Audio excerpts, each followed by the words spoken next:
Coordinates 12 degrees north, 67 degrees west. 320 nautical miles off the Venezuelan coast. The Caribbean Sea was unusually calm that night, its surface a mirror of faint starlight and drifting clouds. But deep beneath, at a crushing depth of 450 meters, the silence was not peace, it was stealth. The Chinese Type 093B nuclear attack submarine. Changzheng 418 drifted through the murk like a ghost made of metal and ambition. Its sonar array, an enormous hydroacoustic disc spanning the hull, was absorbing every whisper of sound around it. Inside the command room, illuminated by red tactical lights, Commander Lin Qiang stood still. His voice was calm but cold, as he watched the sonar operator's display bloom with green lines. Maintain ultra-quiet mode. We are inside their zone now. The Venezuelan exclusive economic zone was officially sovereign water, but China had no intention of asking permission. Above them, the Venezuelan frigate ARV Mariscal Sucre F-21 was patrolling under routine coastal defense orders. Onboard Captain Jose Aponte leaned on the radar console, yawning under fluorescent lights. It was 02:37 a.m. Local sonar readings showed nothing unusual. The Caribbean hum was the same shrimp clicks, distant merchant ships, and the low pulse of the continental shelf. But 12 minutes later, a faint echo returned. A pulse, then another. Aponte frowned. Sonar recheck bearing 182. The operator turned fingers, trembling slightly. Sir, and it's not one contact, it's two, possibly three, and they're moving against the current. Aponte's eyes narrowed. His instincts screamed louder than any protocol. Sound general quarters. I want contact confirmation through secondary sonar. Now at the Naval Operations Center in Caracas, Admiral Felix Rojas was already awake, staring at a wall of flickering satellite feeds. Rumors had been circulating for weeks, encrypted naval chatter, suggesting Beijing had dispatched a scientific research vessel toward the Caribbean. But the raw data now streaming from coastal hydrophones told another story. The echoes were too rhythmic, too precise. They matched Type 093 propulsion signatures, the same model China used in its South China Sea nuclear deterrent patrols. This can't be real, Rojas muttered. He ordered immediate radio silence across all Venezuelan naval bands. No press, no leaks, but it was too late. By dawn, images were circulating on Telegram and X-grainy sonar screenshots labeled Chinese submarine detected near Isla de Aves. Anonymous users posted coordinates and depth markers. Within hours, local fishermen began reporting strange metallic shadows beneath their boats. Panic spread like an oil slick. By noon, the Venezuelan Ministry of Defense was forced to issue a statement. Our forces are conducting a joint maritime exercise with a friendly nation. It was a lie, and every officer in the room knew it. Meanwhile, 300 meters below the waves, Changzheng 418 powered down to minimal noise output. Commander Lin turned to his helmsman. Prepare torpedo tubes 1 through 4. Do not arm them yet. He looked at the tactical map, a digital overlay of Venezuelan sonar nets drawn from hacked military satellites weeks prior. Their surveillance is fragmented, he murmured. They cannot see us if we move between the layers. But there was a new variable, an unexpected one. The Venezuelan Navy had activated a retired sonar buoy grid from the early 2000s, a patchwork system of underwater microphones connected by copper cable. It wasn't sophisticated, but it was old-school reliable. At 1845, the first acoustic ping from buoy Bravo 12 struck the Chinese hull. The sound was faint, but distinct. Lin froze. Depth charge alert. Reverse course, minimal speed. The crew obeyed in silence, but the damage was already done. On the surface, Venezuelan operators triangulated the anomaly. Coordinates blinked on the digital map. We have them, Aponte shouted aboard Mariscal Sucre. He ordered 2 sonar buoys dropped and broadcasted on the encrypted coastal net. Unidentified submarine detected, authorization for interception requested. But Caracas hesitated. The chain of command fractured under confusion and fear of offending Beijing. 3 hours later, a sudden explosion rocked the sea 90 miles north of Margarita Island. The sonar feed went white with interference. Commander Lin's voice echoed through the red-lit control room. Fire tube 1 decoy only. The metallic clank of the launch filled the silence. The decoy erupted to the surface, releasing a cloud of false sonar signatures. For a moment, Venezuelan radar screens were blind. And then the real launch sequence began. Type U-6 torpedoes armed. Target locked. The command deck of Changzheng 418 glowed like a blood-red heart pulsing in the dark sea. Commander Lin Chiang gave the order with a calmness that chilled even his own officers. Tube 1 and 2 full spread. Confirm target lock on the Venezuelan frigate. The helmsman swallowed hard and replied, confirmed. Range 5, 200 meters. Depth 340. Firing solution stable. Lin raised his hand, execute. 2 U-6 torpedoes, each weighing nearly 2 tons and armed with 250 kilograms of high-explosive warheads, shot from the submarine's bow like white-hot lances. The violent hiss of compressed air echoed through the hull, and for the next 40 seconds, the sea itself seemed to hold its breath. Above on the RV, Mariscal Sucre chaos erupted. Incoming bearing 180, distance closing fast, shouted the sonar technician. Captain Aponte lunged for the command mic. Deploy countermeasures. Full throttle port side. But it was futile. The frigate's anti-torpedo suite, designed for diesel-electric submarines, wasn't built for the speed of a modern U-6. On the radar display, 2 small red dots raced toward the ship's outline. The officer of the deck whispered, "God help us." At 1912, the first torpedo struck amidships, tearing open the hull with a shockwave that shattered steel like glass. A geyser of seawater oil and flame shot 30 meters into the air. The explosion's sound rolled across the horizon like thunder. The Mariscal Sucre began listing to starboard alarms, howling, lights flickering as crewmen scrambled to abandon ship. Aponte, bleeding from the forehead, clung to the rail and watched in disbelief as his command burned. The second torpedo hit moments later, sealing her fate. Within 6 minutes, the frigate was gone, swallowed by the Caribbean in a churning vortex of fire and smoke. News of the attack hit Caracas before midnight. Inside the underground war room, Admiral Rojas slammed his fist on the steel table. They fired first. This is an act of war. But the communications chief interrupted.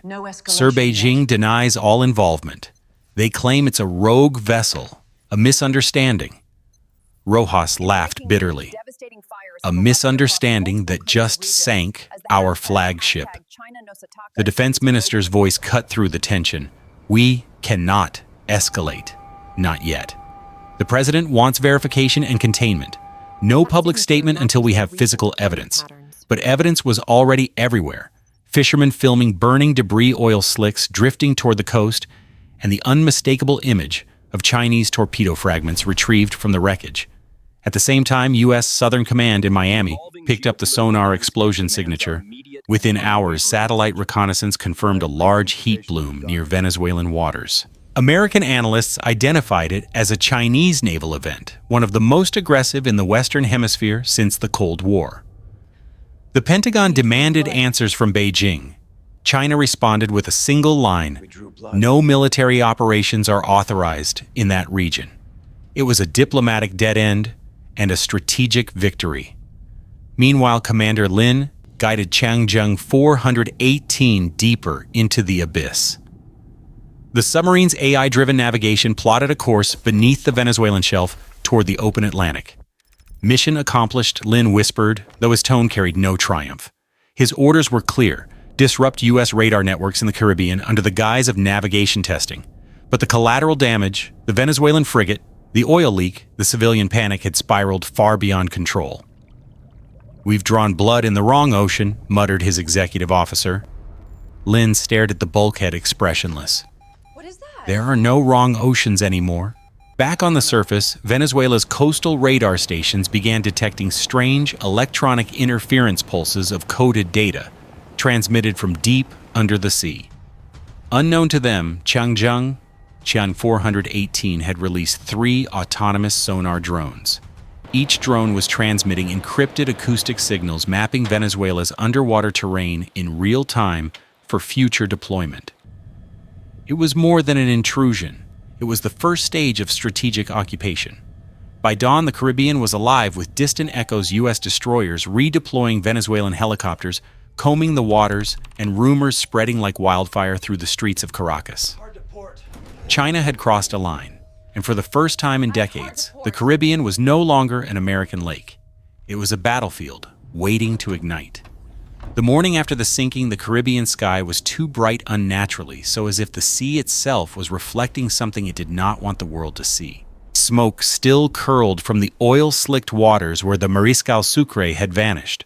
Venezuelan rescue boats moved like ants across the blackened surface searching for survivors, but what they found instead were fragments, twisted steel plates, floating uniforms, and the scorched insignia of the Venezuelan Navy.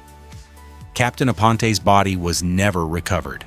His last transmission intercepted by the Coast Guard was only 6 words. Tell them it's not a drill. In Caracas, chaos brewed behind closed doors. President Maduro's emergency meeting had dragged through the night. The naval staff demanded retaliation. The intelligence bureau urged restraint. But then came the evidence. No one could ignore satellite photos showing a submarine-shaped heat signature moving eastward, unmistakably Chinese. When this reached the public, fury exploded. On social media, hashtags like #Tration in El Caribe and #China no Sataka dominated every feed. By noon, thousands were gathering outside the Chinese embassy, waving Venezuelan flags and chanting, "Fuera de nuestras aguas," get out of our waters. Yet even as anger raged on land, something far worse unfolded beneath the waves. A Venezuelan coastal surveillance drone operating near Isla La Tortuga captured sonar pings consistent with another foreign object larger, slower, but unmistakably nuclear-powered. The Type 093B was not alone. A second submarine believed to be the Changzheng 421 had entered Venezuelan waters trailing the first. Its mission was to retrieve the autonomous sonar drones Lin Qiang had left behind and to erase all traces of China's involvement. At 14:00 local time, a Venezuelan patrol aircraft, a refurbished CN-235 Atserin-trig locked radar on the intruder and dropped 3 depth charges. The explosions ripped through the sea, creating plumes of white foam. For 20 seconds, silence. Then, retaliation. From beneath the surface, the Changzheng 421 launched a single anti-air missile from its vertical launch system, a weapon few believed existed. The missile streaked upward, piercing the clouds, and struck the patrol aircraft mid-climb. The explosion was visible from the coast. Witnesses thought it was lightning. It wasn't. The U.S. Southern Command responded within hours. 2 Arleigh Burke-class destroyers, USS Lassen and USS Roosevelt, moved into the Caribbean under the banner of regional stability. Behind them, P-8, a Poseidon aircraft, patrolled the airspace, scanning for Chinese signatures. The message was clear: America was back, but not to protect Venezuela.